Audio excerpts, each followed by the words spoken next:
E aí, cafemáticos e cafemáticas, preparados para a segunda parte aqui desse vídeo?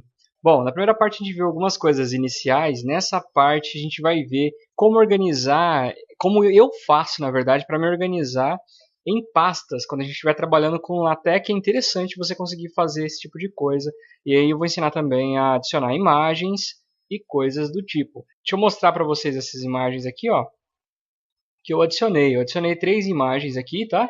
Beijo, cachorro e canal, nome das imagens, tá? E é o seguinte, eu vou colocar essas imagens em uma pasta, criar uma nova pasta aqui no nosso arquivo chamado IMG. E esses 3 arquivos aqui, essas 3 imagens, eu vou colocar lá dentro dessa pasta, beleza?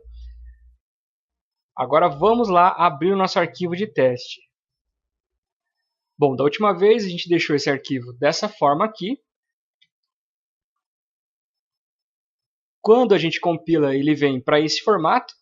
E agora a gente vai fazer o seguinte, vamos adicionar imagem, tá bom? E essa imagem já está organizada pela pasta IMG. Então, antes de mais nada, vamos usar o pacote para as imagens. É o GraphicX, tá? Precisa colocar esse pacotinho antes de colocar qualquer imagem aqui. Então, eu vou tirar essa parte e só escrever aqui, testando imagens. O comando para você adicionar imagem é include graphics, tá? E você consegue controlar o tamanho dele aqui com esse campo opcional, e o campo obrigatório vai o nome da imagem. Bom, como a imagem está numa pasta chamada IMG, isso é o primeiro passo, né? A gente vai escrever o nome dessa pasta, barra o nome da imagem. Por exemplo, eu vou colocar primeiro a imagem canal. E aqui a gente determina o tamanho dessa imagem. Se a gente não determinar o tamanho da imagem, ela vai vir no tamanho original dela, e isso pode extrapolar os limites da página. Então vou compilar assim só para mostrar como fica. Olha só, primeira imagem. Ficou gigantesca, nem aparece por inteiro, vai lá para a segunda página, né? Então o que a gente vai fazer para arrumar isso? A gente vai adicionar o width, que é a largura desse documento, aí, dessa imagem, né? Você pode colocar em várias unidades de medida, tá? Eu posso colocar, por exemplo, aqui 5 centímetros, vai ter 5 centímetros de largura, ou então vai ter 500 pixels, né? O px. Você pode colocar em centímetros, você pode colocar em metro, tá? Tem várias unidades de medida diferentes. Eu sugiro colocar em centímetros porque você tem um controle maior em relação à quantidade da sua página, que é a A4 normalmente. Então, vamos colocar 6 centímetros aqui para ver como é que fica. Vou salvar com Ctrl S, só lembrando, tá? E para compilar, Ctrl Shift F5. Aí ficou bem pequenininho. Essa daí é a imagem com 6 centímetros de largura.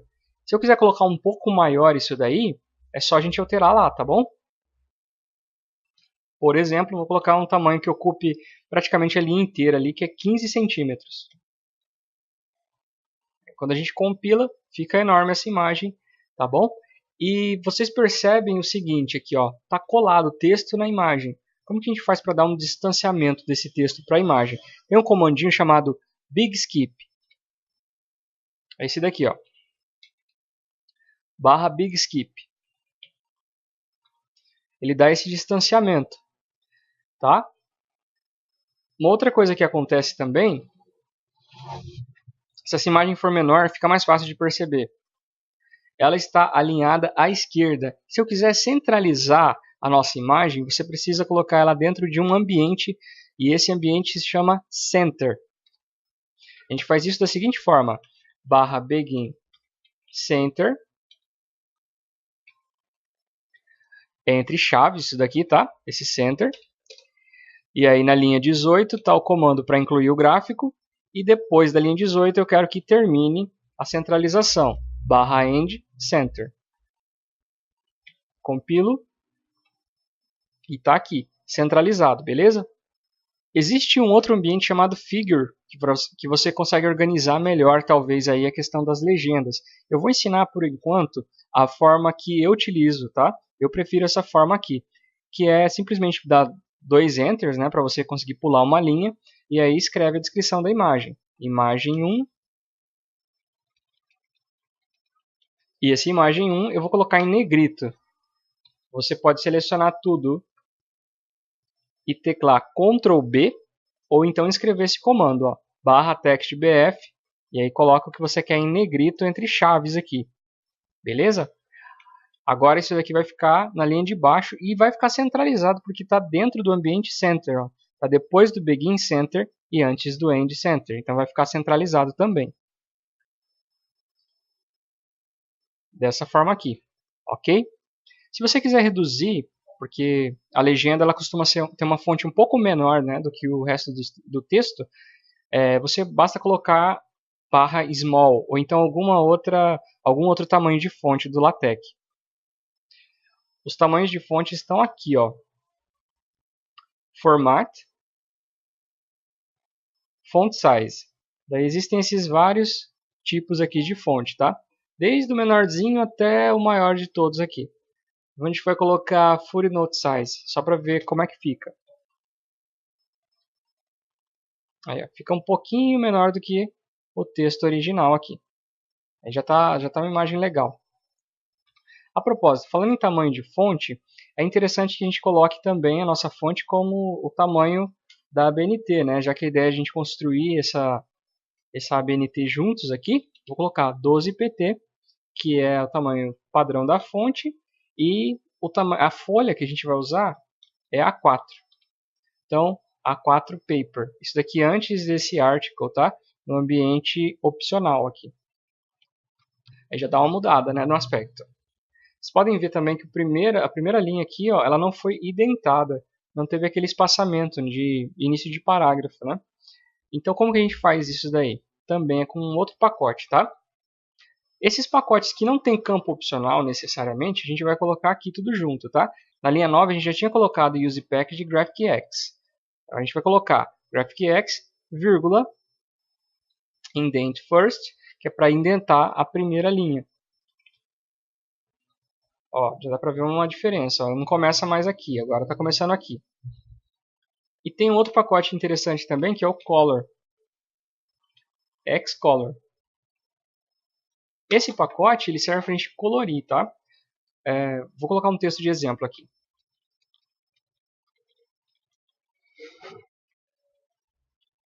Daí, por exemplo, eu quero colorir só essa parte aqui, ó. As cores funcionam normalmente. Eu quero colorir só isso. Eu vou colocar as cores funcionam normalmente entre chaves.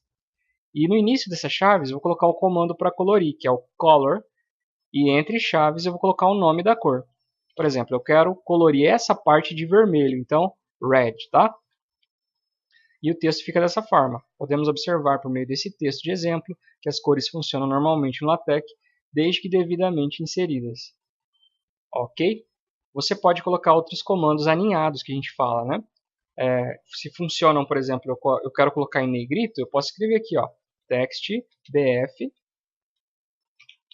e ele vai ficar vermelho, porque ele está dentro desse ambiente aqui, que é vermelho, e a palavra funcionam também está em negrito. O negrito está aninhado no vermelho. Então ele fica assim, ó. Beleza? Você pode aninhar esses comandos. É igual esse anterior aqui, ó.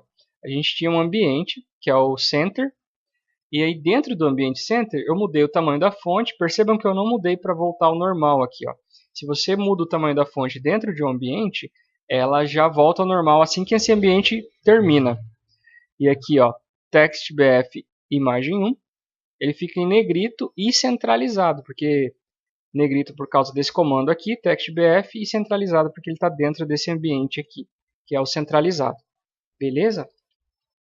Tá, e qual a utilidade de você colocar as imagens numa pasta separada? Quando você tem um arquivo muito grande, aqui eu só estou dando um texto de exemplo, mas quando você tem um arquivo muito grande, às vezes arquivo de TCC, às vezes você está fazendo alguma coisa que vai ter bastante gráfico, é interessante você colocar em pasta separada, e dependendo se você for tratar de mais de um assunto, é interessante talvez até colocar em duas pastas separadas, para não ficar confundindo depois. E a vantagem de usar o LaTeX nesse sentido é que você pode, a gente vai ver isso posteriormente, tá? Essa enumeração aqui você pode deixar ela automática também, tá? E dependendo da imagem, né, em outros editores de texto você pode ficar com isso muito confuso ou muito pesado. Seu arquivo pesa, dependendo da quantidade de imagens. Vou adicionar mais outras 2 imagens aqui para mostrar do que eu estou falando, tá?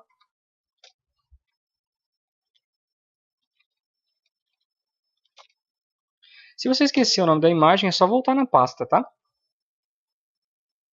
Como é o caso aqui, eu esqueci. Essa outra imagem chama beijo. Perceba que eu não coloco o final, tá? Aqui é JPG, aqui é PNG. Eu não preciso colocar esse final, a não ser que existam 2 imagens com o mesmo nome e só com um formato diferente. Aí é necessário. Se não, não precisa, tá? Vou colocar aqui a imagem beijo, que está dentro da pasta IMG. Então tá aqui, ó. IMG, beijo. E uma legenda qualquer, tá? Compilando, a gente fica com esse arquivo aqui, ó. Tá? Tudo centralizado porque eu copiei o modelo anterior aqui. Tudo do mesmo tamanho, tá? Já fica bonitinho, tudo alinhadinho no mesmo tamanho. Exemplo do cachorro no campo e esse último exemplo aqui. Bom, você pode perceber que temos uma folha, 3 imagens. O texto já está no tamanho padrão, o espaçamento já está no tamanho padrão também. E vamos olhar agora o tamanho desse arquivo, tá? A gente montou um PDF com essas 3 imagens, vamos olhar o tamanho do arquivo. Temos então aqui esses 3 arquivos com tamanho de 2,62 megabytes e o nosso PDF tem o tamanho de 2,64 megabytes. Beleza, tá? Você pode estar pensando assim, bom, tá num tamanho parecido, né? Mas observe o que acontece quando a gente pega uma mesma imagem, por exemplo, e usa mais de uma vez aqui. Vou colocar várias dessa última imagem.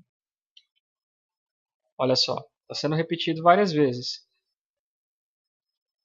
O nosso PDF continua tendo 2,64 megabytes, mesmo eu tendo repetido a imagem.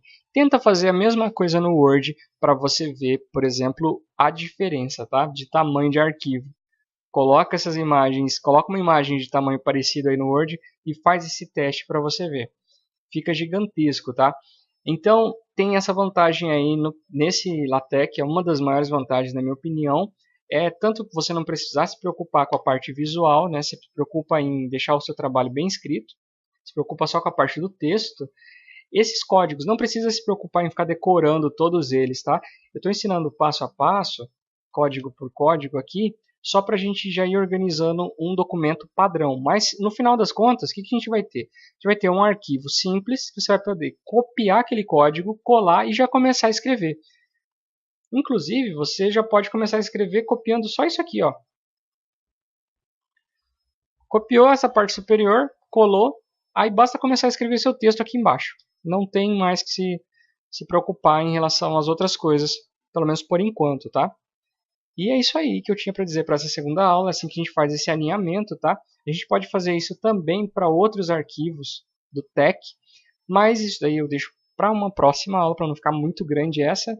E por enquanto, muito obrigado pela atenção, forte abraço e até a próxima aula. Muito obrigado por ter assistido o vídeo até o final, eu agradeço demais e tenho um pedido especial para fazer. Se você gostou desse vídeo, se eu conseguir te ajudar, curte o vídeo, comenta aí e compartilha com a sua turma, seja pelo WhatsApp, seja pessoalmente falando do Cafemática. Se puder falar para o teu professor ou professora de matemática também, agradeço demais, valeu e falou!